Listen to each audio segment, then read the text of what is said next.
L'ONU en action, un programme de la télévision des Nations Unies.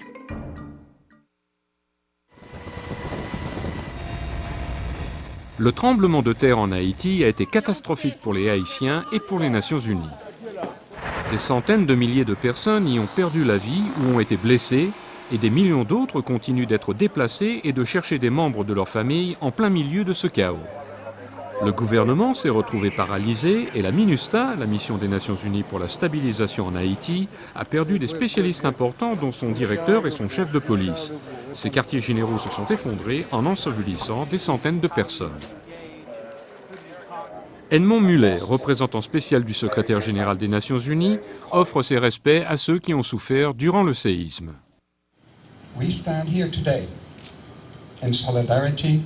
Nous sommes ici aujourd'hui pour offrir notre solidarité à ceux qui ont perdu leur vie, des Haïtiens, ainsi que des collègues locaux et internationaux qui travaillaient pour l'ONU au service de la paix, de la dignité humaine et de la prospérité.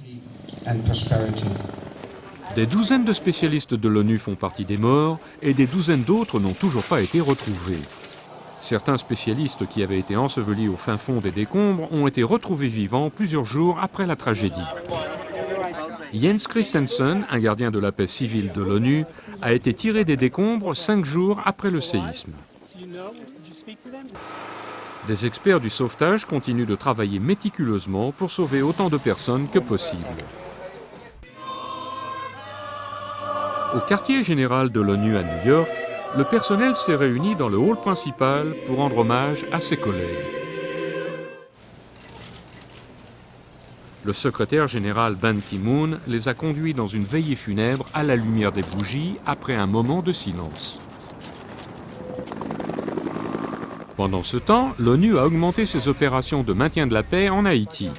Un déploiement de près de 9000 soldats et 4000 agents de police a été autorisé. Au peuple haïtien, je voudrais dire que nous sommes de tout cœur avec vous et que nous vous porterons assistance avec toute notre énergie.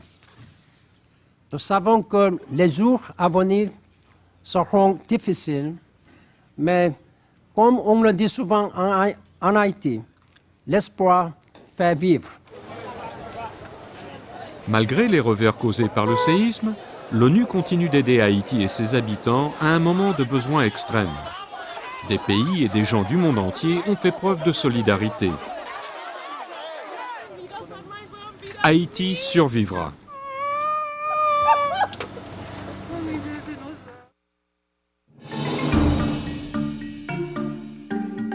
Ce reportage a été préparé par Mary Ferreira pour les Nations Unies.